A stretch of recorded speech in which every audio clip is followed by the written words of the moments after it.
Hello दोस्तों, आज हम लोग चैप्टर फर्स्ट की सेकंड एक्सरसाइज को सॉल्व करेंगे, जिसमें सबसे पहले हम लोग बहुविकल्पीय प्रश्नों को सॉल्व करेंगे। अगर आप लोगों ने पहली एक्सरसाइज की वीडियो नहीं देखी है तो जाके देख लीजिएगा। तो चलिए क्वेश्चन शुरू करते हैं। सबसे पहला क्वेश्चन क्या है, यदि ए और बी दो अभाज्य संख्याएं हैं तब रूट ए प्लस रूट बी होगी। तो पहला ऑप्शन हमारे पास है परिमेय संख्या, दूसरा ऑप्शन है अपरिमेय संख्या, तीसरा ऑप्शन है अभाज्य संख्या और चौथा ऑप्शन है स्पष्ट नहीं कहा जा सकता है। तो इसका ऑप्शन नंबर बी एकदम सही होगा, क्योंकि अगर ए और बी दो अभाज्य संख्याएं हैं और रूट ए प्लस बी हमेशा अपरिमेय संख्या ही होगी, इसीलिए ऑप्शन नंबर बी एकदम सही होगा। चलिए अगला क्वेश्चन सॉल्व करते हैं। अगला क्वेश्चन है, यदि रूट थ्री एक अपरिमेय संख्या है तब टू प्लस रूट थ्री है। पहला ऑप्शन है परिमेय संख्या, दूसरा ऑप्शन है अपरिमेय संख्या, तीसरा ऑप्शन है ज्ञात नहीं किया जा सकता, चौथा ऑप्शन है इनमें से कोई नहीं। तो ऑप्शन नंबर बी एकदम सही होगा। चलिए अगला क्वेश्चन सॉल्व करते हैं। अगला क्वेश्चन क्या है, अगला क्वेश्चन है अपरिमेय संख्याओं का एक युग्म जिनका गुणनफल परिमेय संख्या है। तो सबसे पहले इनका गुणनफल करके देख लेते हैं।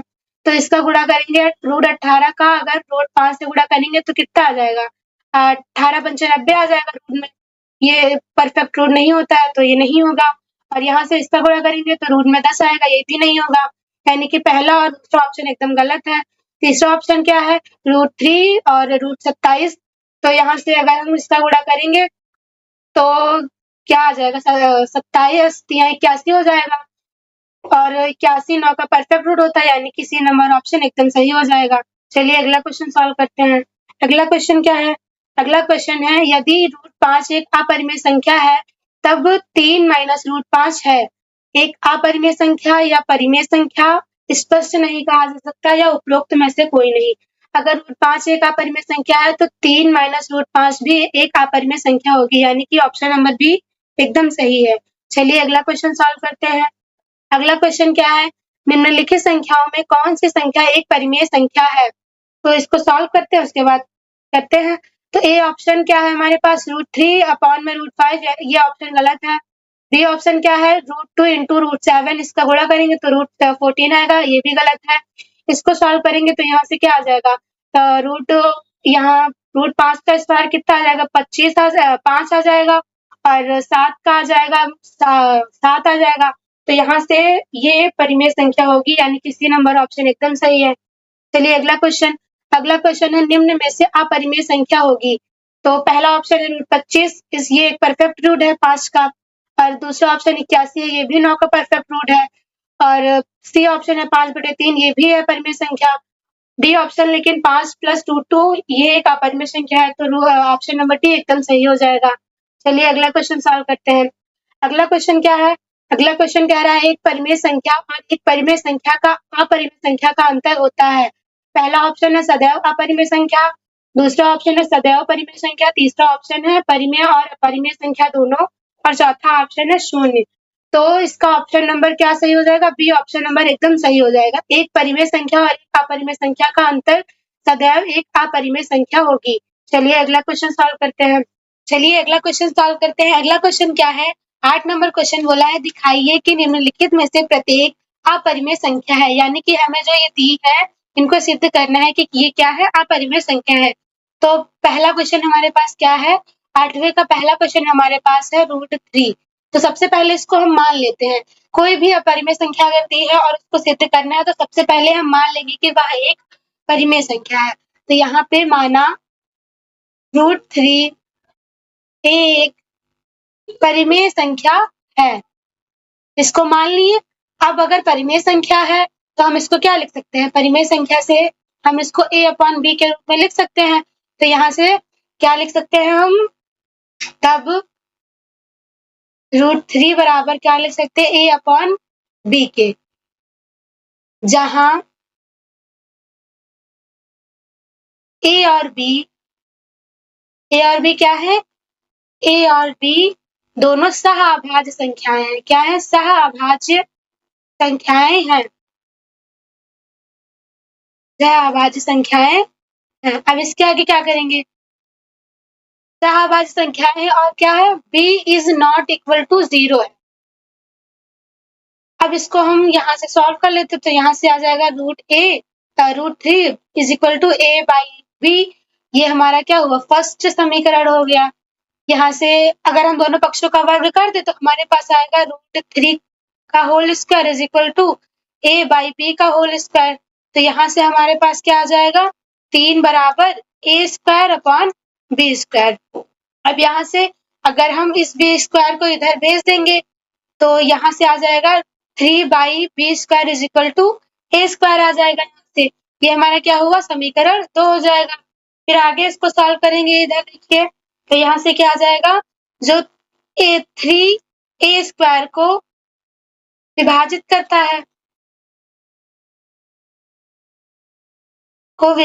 करता है, यानी कि ये a को भी विभाजित करेगा। तो यहाँ से क्या आ जाएगा, इसलिए 3 a को भी विभाजित करेगा, a को भी क्या करेगा, विभाजित करेगा। फिर आगे क्या होगा, आगे यहाँ से हम फिर से आगे मानेंगे कि a बराबर क्या है, a बराबर हमारा 3c है। ये हमारा क्या हो जाएगा, समीकरण तीसरा हो जाएगा। अब जो a का मान हमारे पास यहाँ से है, a का मान हम यहाँ पे रख दे, a का मान यहाँ से 3c जो है समीकरण 2 में रख देते हैं। तो a का मान समीकरण 2 में रखेंगे तो क्या आएगा, यहाँ पे आ जाएगा a का 3c का whole square is equal to 3 upon में b स्क्वायर आ जाएगा। इसको आगे सॉल्व करेंगे तो यह आ जाएगा 9 square is equal to 3 upon में b स्क्वायर।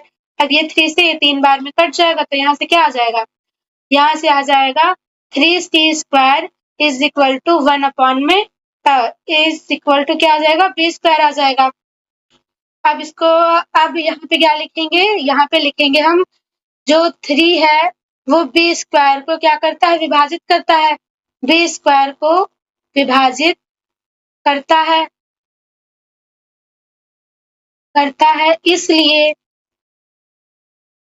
इसलिए 3 b को भी विभाजित करेगा। ये आप यहाँ पे लिख दीजिएगा। अब यहाँ पे देखिए आगे सॉल्व कर रहे हैं, आगे क्या कर देंगे, अतः a और b का उभयनिष्ठ गुणनखंड 3 है। a और b का उभयनिष्ठ गुणनखंड क्या है, 3 है। तो यहाँ से उभयनिष्ठ गुणनखंड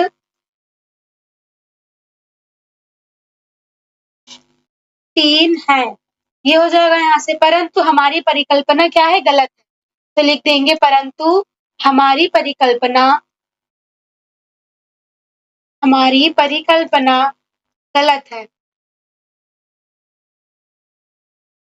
गलत है, इसीलिए ये क्या हो जाएगी, एक अपरिमेय संख्या हो जाएगी। इसीलिए √3 एक अपरिमेय संख्या होगी, ये हमारा सिद्ध हो जाएगा, अपरिमेय संख्या होगी। इति सिद्धम।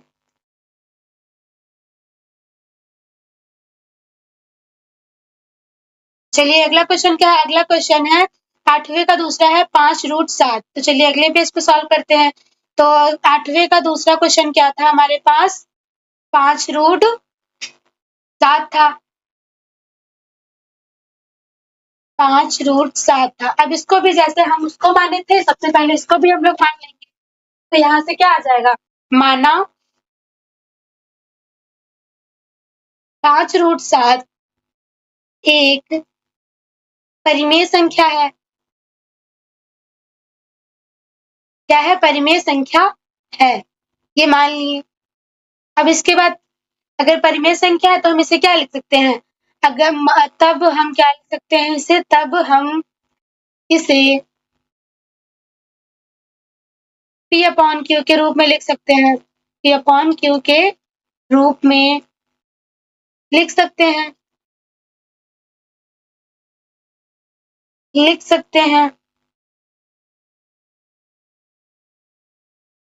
जहां P और Q क्या है, सह अभाज्य संख्याएं हैं।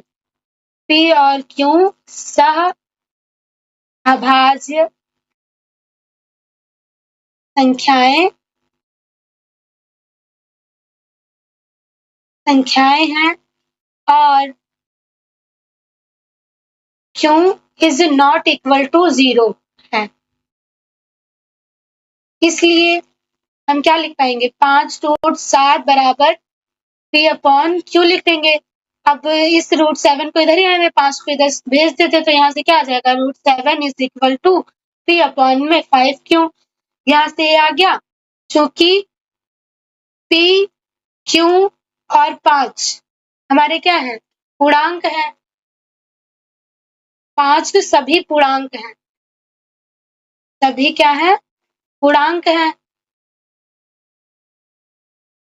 इसलिए P/5 क्यों एक क्या होगी, परिमेय संख्या होगी, एक परिमेय संख्या होगी यहाँ से।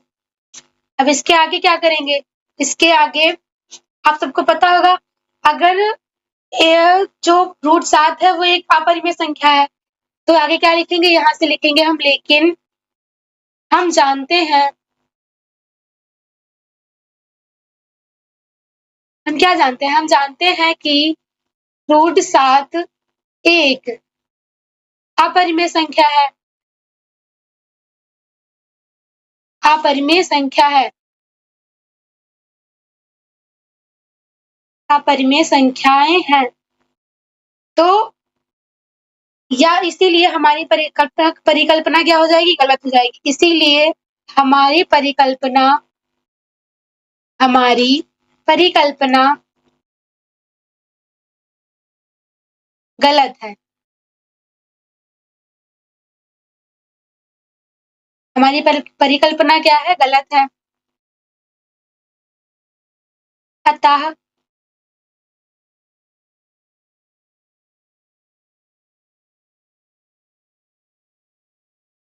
अतः 5√7 एक क्या हो जाएगी, अपरिमेय संख्या हो जाएगी। इस टाइप का क्वेश्चन हर बार यूपी बोर्ड में पूछा जाता है, इसलिए इस टाइप के क्वेश्चन को आप जरूर देख के जाइएगा। एक अपरिमेय संख्या है, ये क्या हो गया, इति सिद्धम। अगला क्वेश्चन क्या था हमारे पास, अगला क्वेश्चन हमारे पास था तीसरा नंबर, 2/√3 को सिद्ध करना है। तो चलिए 2/√3 को सिद्ध करते हैं। तो यहाँ से 8वें का तीसरा क्या था, 2/√3 एक अपरिमेय संख्या है, ये हमें सिद्ध करना है। तो चलिए इसको सबसे पहले क्या करेंगे, मान लेंगे। तो सबसे पहले माना 2/√3 एक क्या है, परिमेय संख्या है, इसको मान लिए हम लोग, एक परिमेय संख्या है। इसलिए हम क्या कर सकते हैं, इसलिए हम इसे A/B के रूप में लिख सकते हैं, के रूप में लिख सकते हैं।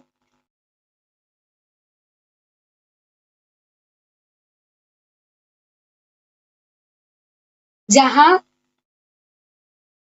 A और B क्या है, दोनों सहअभाज्य संख्याएं, जहां A और B सहअभाज्य संख्याएं, सहअभाज्य संख्याएं हैं। और क्या है, जो B है, B is not equal to 0 है, ठीक। तो हम क्या लिख सकते हैं, इसलिए 2/√3 को हम लिख सकते हैं A/B। अब यहाँ से क्या आ जाएगा, हम इसका व्युत्क्रम कर दें, तो इसका व्युत्क्रम करेंगे तो हमारे पास क्या आ जाएगा, यहाँ पे आ जाएगा √3/2 और यहाँ से क्या आ जाएगा, B/A। ये हमारे पास आ गया। अब क्या करेंगे, √3 और यहाँ से क्या हो जाएगा, 2B/A आ जाएगा यहाँ से। अब चूंकि जो दो A और B जो है वो क्या है, पूर्णांक है, ये पूर्णांक है, इसलिए क्या हो जाएगा, 2B/A एक क्या हो जाएगी, परिमेय संख्या होगी, परिमेय संख्या होगी, परिमेय संख्या होगी। लेकिन क्या लिखेंगे आगे, लेकिन हम जानते हैं कि, लेकिन हम जानते हैं कि जो √3 है वो क्या है, एक अपरिमेय संख्या है, कि √3 एक क्या है, अपरिमेय संख्या है, अपरिमेय संख्या है। अब देखिए इधर लिख रहे हैं, यहाँ से क्या आ जाएगा, हम जानते हैं कि √3 एक अपरिमेय संख्या है और इसीलिए हमारी परिकल्पना क्या हो जाएगी, गलत हो जाएगी। इसीलिए हमारी परिकल्पना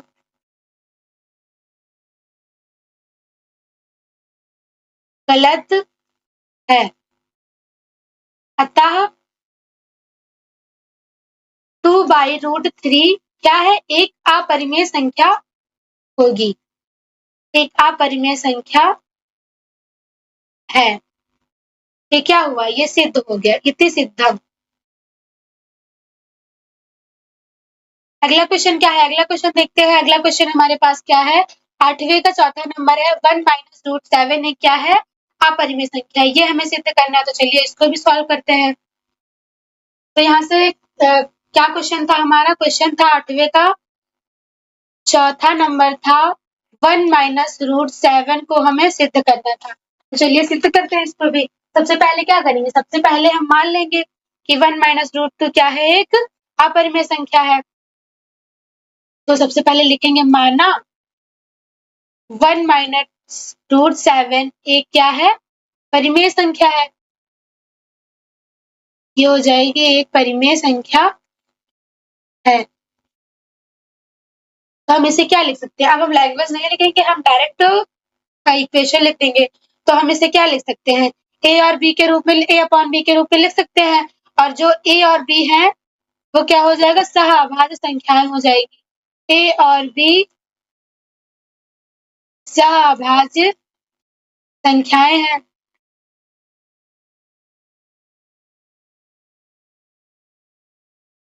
सहअभाज्य संख्याएं हैं। अब यहाँ से हम क्या लिख देंगे, 1 - √7 इज इक्वल टू क्या आ जाएगा, a/b, जहां b नॉट इक्वल टू 0 है। ठीक, अब यहाँ से क्या करेंगे, जो ये a/b है इसको हम इधर भेज देंगे और जो ये √7 माइनस था इसको इधर ले आएंगे। तो यहाँ से क्या आ जाएगा, 1 - a/b और माइनस का √7 इधर आएगा तो प्लस का √7 हो जाएगा।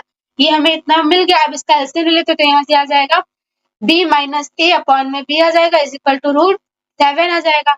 अब यहाँ से क्या लिखेंगे, चूंकि a और b क्या है, पूर्णांक है, a और b पूर्णांक है, इसलिए b - a/a क्या हो जाएगी, एक परिमेय संख्या होगी। क्या होगी, एक परिमेय संख्या होगी। अब क्या करेंगे, एक परिमेय संख्या होगी, लेकिन क्या हमें क्या पता है कि √7 जो है वो एक अपरिमेय संख्या है। तो यहाँ पे क्या लिखेंगे, लेकिन √7 एक अपरिमेय संख्या है। और एक अपरिमेय संख्या और एक परिमेय संख्या के कभी भी बराबर नहीं हो सकती है। एक अपरिमेय संख्या एक परिमेय संख्या के कभी भी बराबर नहीं हो सकती है। इसलिए हमारी परिकल्पना गलत है। इसलिए हमारी परिकल्पना क्या है, गलत है। परिकल्पना गलत है। अतः 1 - √7 एक क्या है, अपरिमेय संख्या है, एक अपरिमेय संख्या है। ये क्या हो गया, सिद्ध हो गया, इति सिद्धम।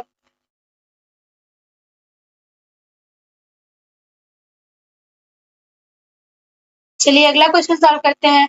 8वें का 5वां नंबर क्वेश्चन क्या है हमारे पास, 8वें का 5वां नंबर हमारे पास क्वेश्चन है, 8वें का 5वां क्वेश्चन है हमारा 5 - √2।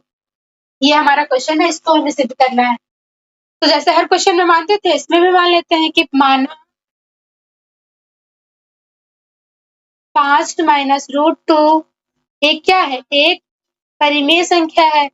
ये हमने मान लिया, एक परिमेय संख्या है। अब क्या करेंगे, इसलिए हम इसे क्या लिख सकते हैं, इसलिए हम इसे a बाई बी के रूप में क्या कर सकते हैं, लिख सकते हैं जहां ए और बी क्या है, ए और बी पूर्णांक है,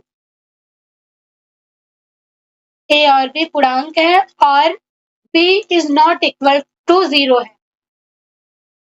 इसलिए हम क्या लिखेंगे, 5 माइनस रूट 2 बराबर ए बाई बी लिखेंगे। अब इसको इधर भेजेंगे, इसको इधर भेज देंगे तो यहाँ से क्या आ जाएगा, 5 minus a by b is equal to root 2 आ जाएगा। इसको आगे सॉल्व करेंगे तो हमारे पास क्या आ जाएगा, 5b माइनस का ए बाई बी और यहाँ से बराबर क्या आ जाएगा, रूट 2 आ जाएगा। अब क्या लिखेंगे, अब लिखेंगे चूंकि 5 ए और बी क्या है, ए और बी पूर्णांक है, हमारे पास पूर्णांक है, इसलिए 5b minus a by B क्या होगी, एक परिमेय संख्या होगी, एक परिमेय संख्या होगी, एक परिमेय संख्या होगी। लेकिन हम जानते हैं जो रूट 2 है वो एक अपरिमेय संख्या है। क्या है, लेकिन हम जानते हैं, आगे लिखेंगे इसके, लेकिन हम जानते हैं, हम लोग जानते हैं, क्या जानते हैं कि रूट 2 एक अपरिमेय संख्या है, एक क्या है, अपरिमेय संख्या है। इसलिए हमारी परिकल्पना क्या हो जाएगी, इसलिए हमारी परिकल्पना